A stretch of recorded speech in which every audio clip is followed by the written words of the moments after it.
Olá, meus irmãos, aqui quem fala é o pastor Marcos, pastor da Igreja Presbiteriana Independente de Macaubal, e juntos, mais uma quarta-feira, para o nosso estudo breve, porém expositivo, do livro de Atos, Atos dos Apóstolos, Atos do Espírito Santo, Atos dos Apóstolos movidos pelo Espírito Santo. Esse livro tem servido de inspiração para a igreja ao longo dos séculos. E a minha oração é para que agora, nessa fase de análise e estudo que estamos fazendo, possa também te inspirar a ser como aqueles irmãos do passado, comprometidos com o evangelho integral do Senhor Jesus Cristo. E é exatamente isso que nós vamos falar hoje. De que o evangelho do Senhor, ele alcança o ser humano de forma integral. No capítulo de número 6, nós temos dois momentos. O primeiro, que é a escolha dos diáconos, e o segundo, que começa a contar a história de Estevão, um dos diáconos escolhidos pela igreja. Hoje, em especial, vamos nos deter nos primeiros 7 versículos do capítulo 6, que trata da escolha desses 7 diáconos. Percebam que o texto começa falando do crescimento da igreja.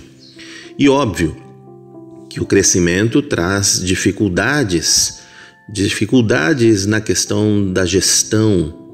Aquilo que Paulo, ao elencar os dons e talentos do Espírito Santo, ele chama de governo da igreja. E houve então murmuração por parte dos judeus que não eram de origem hebraica. Aqueles judeus que vinham de outras regiões, mas que estavam ali na comunidade de Jerusalém, começaram a perceber que com o crescimento da comunidade, as suas viúvas ficavam esquecidas na hora da partilha e da distribuição diária dos alimentos. Eles reclamam a esse respeito com os 12 apóstolos. E estes, depois de pensarem juntos, reúnem toda a igreja e diz a eles que não cabia a eles deixar de proclamar a palavra de Deus para servir às mesas. Aqui cabe uma observação. Quando nós dizemos que o evangelho ele deve alcançar o ser humano de forma integral, isso fica claramente evidenciado nesta passagem.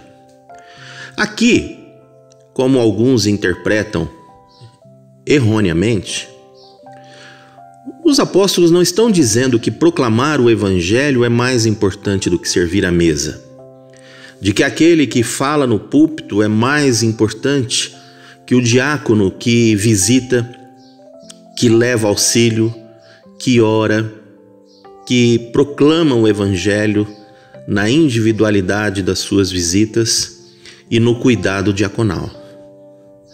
Paulo acertadamente trabalha dessa forma em Coríntios, dizendo que não existe dom melhor do que o outro. Ou seja, aquele que prega não é maior do que aquele que serve à mesa. Muito pelo contrário, Jesus Cristo usa de metáfora para dizer que todos devem servir. Todos devem servir. E ele diz claramente: entre vocês, eu estou entre aqueles que servem.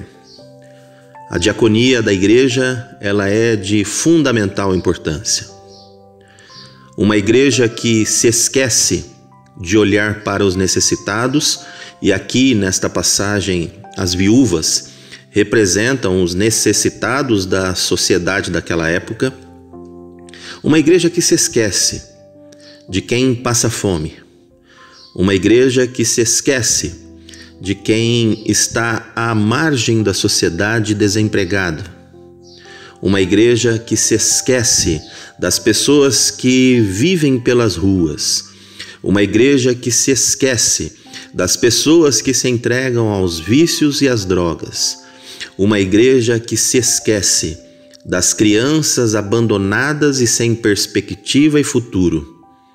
É uma igreja falha, que falha porque a proclamação do seu evangelho não encontrará a legitimidade que a ação diaconal traz. É a ação diaconal da igreja que legitima tudo aquilo que nós pregamos. Aquilo que sai pelos meus lábios, se não forem efetivados pelas minhas mãos estendidas, de nada valerá. Os discípulos compreendem isso e fazem então uma eleição para que 7 homens sejam escolhidos, para que estes aí então cuidem da distribuição dos alimentos e eles, pelo dom, pelo talento, pelo chamado recebido diretamente do Senhor Jesus, continuem se aplicando à proclamação do Evangelho. Percebam o quanto esse texto fala da importância da sinergia das diversas áreas e ministérios da igreja. Cada ministério deve estar ligado intimamente com o outro, para que assim o Evangelho seja proclamado de forma integral, alcançando o ser humano de forma integral. Este é o conceito da missão integral, um evangelho todo para o ser humano todo no mundo todo. 7 homens são escolhidos, homens de boa reputação, cheios do espírito e da sabedoria, e estes homens escolhidos são Estevão, Filipe, Prócaro, Nicanor, Timão, Pármenas e Nicolau. Eles, depois de serem escolhidos, recebem a imposição de mãos dos apóstolos e são ungidos para o serviço, aquilo que, na transliteração da palavra grega, nós chamamos de diáconos ou diaconia. E o texto diz que, pela sinergia do trabalho daquele povo que pregava o Evangelho e assistia à mesa dos necessitados, a palavra de Deus crescia e em Jerusalém aumentava o número de discípulos. Que Deus nos abençoe no trabalho da igreja, que Deus nos abençoe no serviço que nós prestamos, de proclamar o Evangelho ao ser humano, mas também ir ao encontro de suas necessidades prementes, ainda mais em um país injusto e desigual como é o Brasil. Que a igreja tenha os olhos abertos para as necessidades daqueles que, sendo esquecidos pelos órgãos públicos, possam encontrar na igreja a manifestação do reino de Deus. Que Deus assim nos abençoe e faça da nossa igreja uma igreja diaconal. Que Deus nos abençoe.